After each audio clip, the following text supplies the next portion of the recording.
So, for the second episode of Head in the Game, I'm excited today to be joined by Olivia Trice, one of my collegiate teammates and a current assistant coach and a director of operations at the Wright State University. Mhm. Liv, welcome to Generous Mind. Thank you. Yay. I'm excited to be here. I'm really excited. I love what you have going already. So excited to be a part of episode two. Appreciate that, appreciate that. Okay, so let's get straight to the thing. I know you come from a big athletic family. How important is family to you? It's so important. I have four siblings. Yeah, my dad played collegiate. My mom was a track runner. But I went to school for 2 years close to home, a little bit, about an hour and 45 minutes from home, and then ended up transferring and being 19 hours away from home. But it didn't stop like how close I was with my family. I spoke to somebody in my family every single day. They were able to make it to games, and it's been great now being back home, embracing the family aspect of it. My brothers being home from overseas and being able to actually spend time with them, that I didn't have when I played because I was away. So, your brothers, they're both pro, right? Yep. Yeah. So I have So, three older brothers, yeah. but two of them are pro. Yeah. Okay. So, have you ever felt the pressure to become a pro basketball player like them since they've done it? Yeah, I think when I was younger in high school, I kind of had that pressure. And a little bit growing up, I had the pressure, and it wasn't my family that was putting the pressure on me. I feel like it was myself wanting to try and live up to those expectations. But once I found out who Olivia is outside of basketball, I knew that I didn't have to be an all-star basketball player. I could still impact the game and people outside of the game way more than just putting points on a board or being MVP like both my brothers have been. So I definitely used to feel that pressure, but my family did a really good job of encouraging me in everything I did, no matter what. And whether I scored no points or 20 points, I still had the encouragement of my family. And so that helped a lot. Oh, I love that. You mentioned you found out who is Olivia outside of basketball. That's a big thing I learned in America is like learning who I am outside of the sport. How did you know who you are outside of the sport? Yeah, it took me a long time. It was probably into my junior year or after my junior year. So going into my senior year, of collegiate athletics division 1, and I really had to sit back because I was in a space where basketball wasn't going my way. I wasn't exactly happy, outside of basketball and inside of basketball. I was allowing bad days on the court make my entire day bad. And so, I took some time of reflection, and I gave my life to the Lord. Honestly, that was my biggest thing, my faith.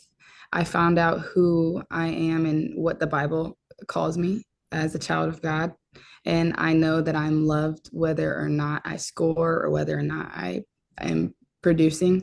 I realized that my value is not in my production, because of who God calls me to be. Yeah. So you've always been kind of religious, but that junior year really just made you more firm in your belief? Yeah, I grew up in church. My both of my parents, my siblings, we're all believers in Jesus. But yeah, I kind of was doing my own thing in the sense of I prayed and I talked to God, but I wasn't ever, fully devoted. And I kind of was just in disobedience, is what I know now, for a while. It's easy to do that. I feel like living in Miami as well. Yeah. You know as well. It's fun, a fun time there, but was living for the world. And I yeah, I had that moment where I knew that I needed to change. And I feel like I had people around me that helped, my senior year and then my grad year of helping to shape me into who am called to be. And yeah, I decided to get baptized and completely surrender to God's will. And I've been at peace since then. How has your belief when you were an athlete helped you, and how is it helping you or shaping the way you coach now? Yeah, it's everything, honestly. I don't think I realized that when I was playing how much, it would affect me now. But my last season, especially my grad year, I had a piece about playing. I had an injury that I was out for 5 weeks, a tear in my ankle, and I know now, that the peace that I was granted then allowed me to learn on the sidelines and develop a love for coaching. So now being able to coach girls that I was in the same position as them not long ago, I'm able to preach the gospel in a way that allows them to have a peace about playing. When things don't go your way, you're still loved. You're still I'm still able to encourage, knowing that it's not all about your performance. It's so much bigger than basketball. You hear that all the time, I feel like, as a player, but now being on the other side, it is so much bigger than basketball. So just reiterating that has helped me at least have another piece and being able to give peace to the girls. How important do you think, like in your opinion, it is to have a belief system in your life? Like, where do you think you would be without it? Yeah, I think it's everything, in my opinion. I feel like if you don't have a belief system, how can you have morals and values? And I know that I would be completely lost. I was lost without God, and I've seen it in friends and family being lost. And when they do find the love that the Lord is, it is a complete shift. I know that it was and still is in me.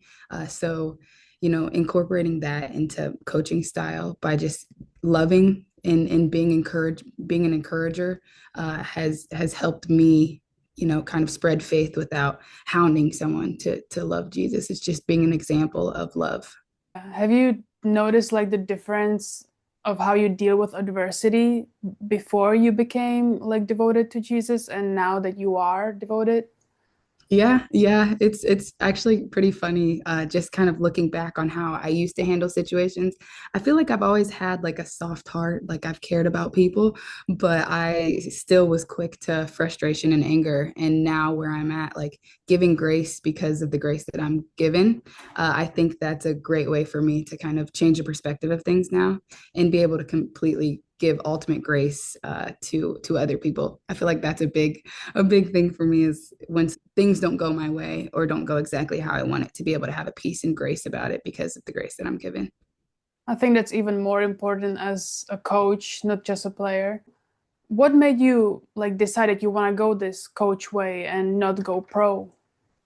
Yeah, I had a couple options to play pro when I graduated. Had been speaking with a couple of agents of going pro, but my heart never was set on going professional. Mhm. I know what it took in college on the toll on my body and my mental. And honestly, I felt like I had a pretty good job coming out of college, working in NIL with the University of Michigan.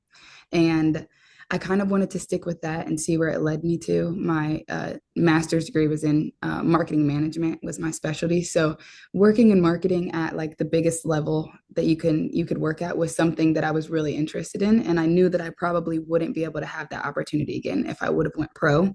So I didn't think that I was going to coach.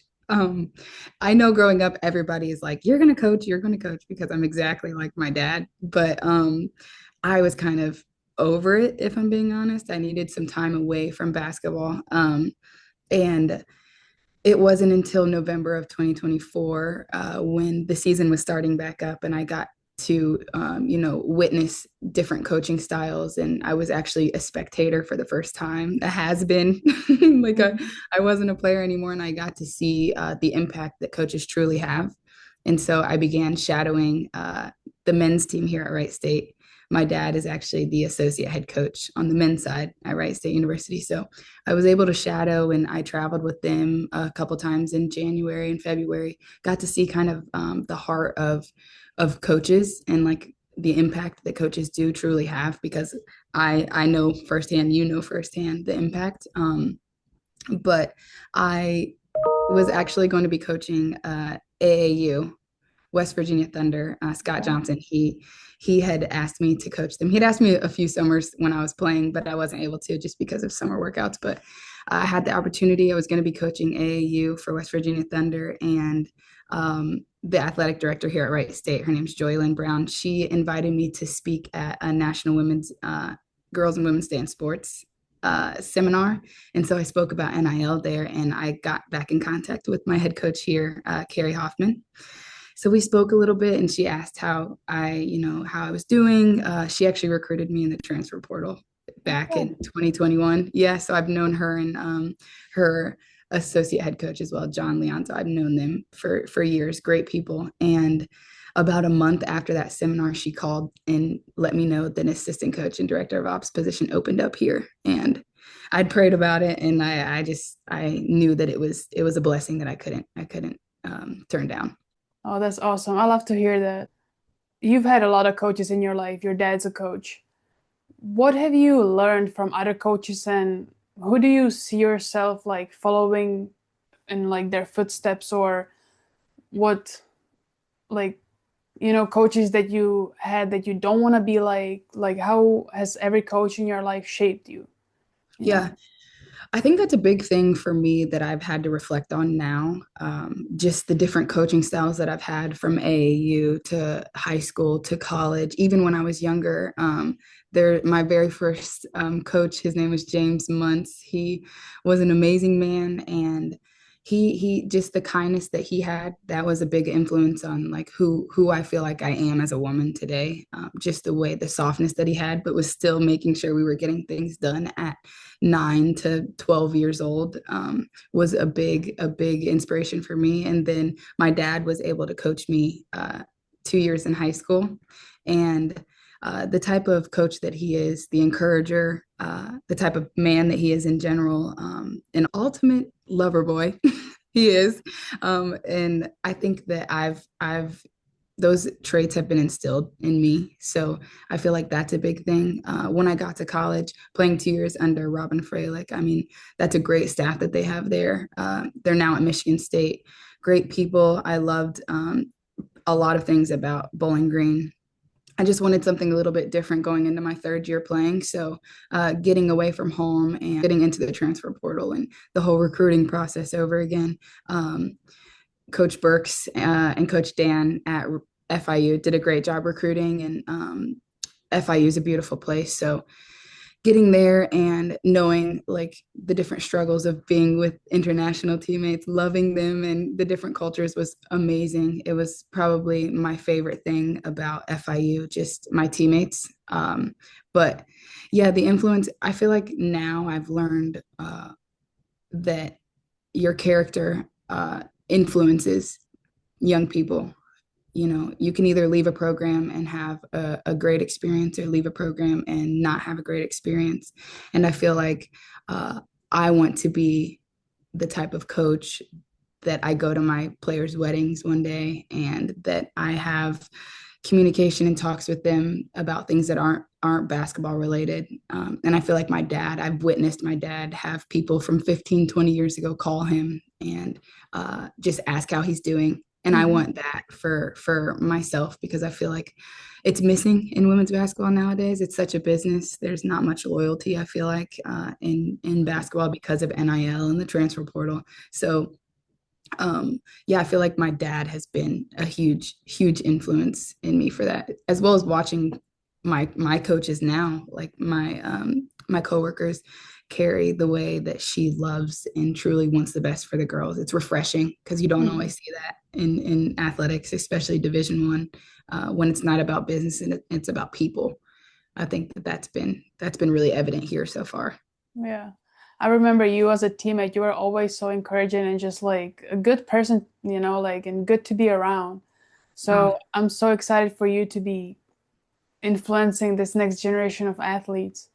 thank you. Uh, what advice would you give to current athletes who are trying to like become a coach? I think that you need to figure out who you are outside of your sport, whether that's basketball, football, to any athlete. You need to figure out who you are outside of your sport, because you're one day going to be influencing the next generation. And if you don't know who you are, how are you going to try and influence other people? Another thing that I would say is that you need to love the game, yes, but I think loving people is even more important. So embracing being a teammate, because those girls are going to be girls who you're doing interviews with years later. So I think that that loving people and loving your teammates more than you love the game will make the game so much more fun and so much more memorable. So It's definitely the people that make the plays more so than it your is, sport. it is Yeah. 100%. do you have a verse that speaks to you as you're going through this transition from being an athlete to coach, and or something that currently speaks to you in like where you're at in life? I feel like I have a little bit of a story that I've been reverting back to. Actually, just this week I heard it again, but it's the story of Martha and Mary. And um, Martha was a very anxious person, and she I don't remember what the exact verse is. I could look it up, but essentially Martha was very anxious, and Mary was not, was calm, cool, collected, and Martha ends up missing the opportunity to be in Jesus's presence. So Martha missed that opportunity because she was anxious about everything else that was going on, and Mary had a spirit about her that was uh, wanting to learn and wanting to just be in the presence of the Lord. And I feel like for me, just being first year and having a lot of responsibilities that I'm grateful for, just sitting back and soaking that in, not being anxious or worried about things because they're out of my control, especially things that are out of my control, but sitting back and truly remembering that it's in God's will. I've prayed for that. So to not be anxious, I feel like that it's so easy to become anxious, especially in the world that we're living in with social media, with how fast paced everything is, to kind of take a second and just sit in where you're at. And then my favorite verse is John 8:12. And so I try and live by this and remind myself of this daily. But it says, when Jesus spoke again to the people, he said, I am the light of the world. Whoever follows me will never walk in darkness, but have the light of life. So I take that, I try and think about that every day, that we have light, light is in us. The Holy Spirit dwells in me. So to know that I can be a light in dark because I'm allowing Jesus to work through me. I think that that's something that I try and do every day, is be a light to people no matter what they're going through. You mentioned anxiety, so how different is it like being a player and being anxious about a game versus being a coach and being anxious about everything that's going around, not just the sport itself? Yeah, honestly, I think coaching has given me insight. I prayed about this a lot, but um, I've been able to see that like it's not an easy job. As a player, you're kind of thinking, well, I'm the one practicing, I'm the one doing these things. But now being on the other side of it, you get to see what truly goes into each practice, into each day, into each scout. Like those things are tedious. And we have a program here, like we want to win, and most programs do hopefully want to win. So um, wanting that is hard. I feel like our coaches do a really good job of not being anxious, and it helps me.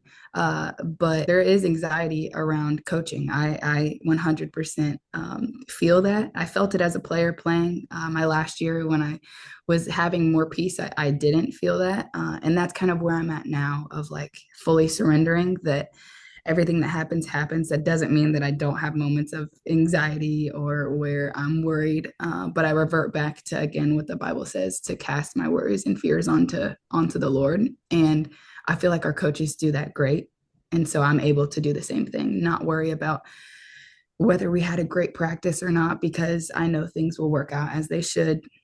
We can still go hard and not freak each other out. You know what I mean? We can still go hard and not be hard on someone to make them anxious. And I think that it's really refreshing to see that. Yeah, that sounds so freeing, like to be able It to just really is. not put it on something else, but just like not having to carry all that weight. Yeah.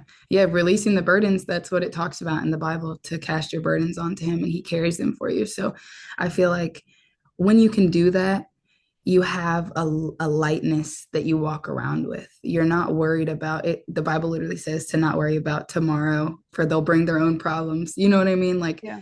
to not worry about things to come, I feel like has been literally a breath of fresh air. I can go to sleep at night and not think about whether we're going to do things right or wrong tomorrow. Yes, I pray that we do, and I hope that our girls will, but whether they do or don't, I know that it's not my control, and that all things work for the goodness of God. So I'm able to just sit at peace with that. What would you recommend to someone like me who's not grown up around religion, been atheist for most of my life, tried experimenting with like spirituality and seeing like things like that.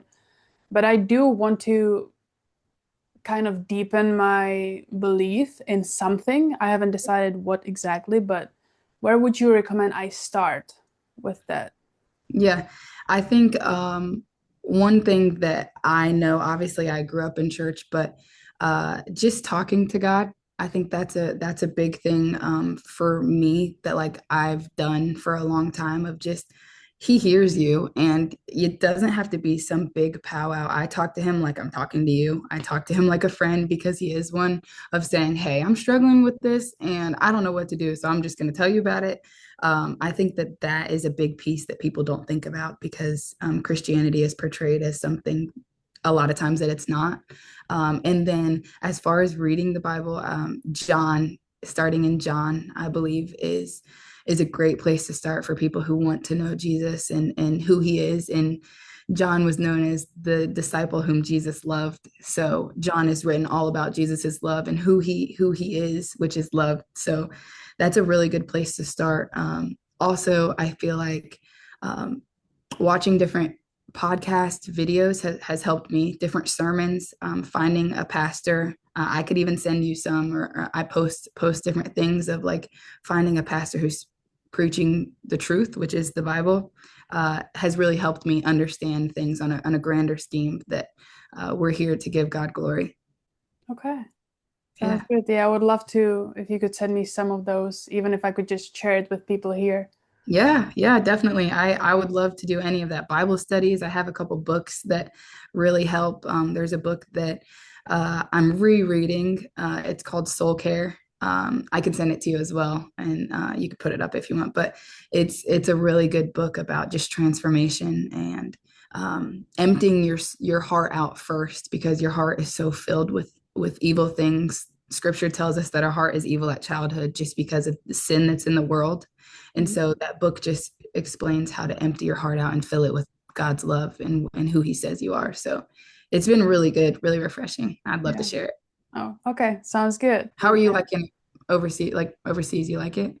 I do. I mean, compared to America, everything's like more slow paced, I would say, Hmm. and just more chill. Like people don't stress everything as much as in the States. Like, yeah, it's great to be like all locked in, but doing that 24/7 for 6 years in a row, that like takes a toll on you. Yeah, I So, completely get it. yeah. Yeah. But I'm yeah, glad. I'm yeah, glad that you get a breath at least because I know your experience in the States wasn't always the best. So to hear you doing yeah. well. Yeah, I was a witness to that. But no, to hear you doing well is it makes my heart happy. I appreciate you. Yeah, for Well, sure. thanks for taking the time to talk to me about your experience and your belief. I really am excited to read those books and see those podcasts. So send them to me, please. Yes, of course. And I wish you all the best in your future endeavors. And I hope your coaching career is off to a great start. And I can't wait to see where you end up. Thank you so much. I appreciate it. It means a lot. It does. All right. Bye, Liv. See ya. Have a good one.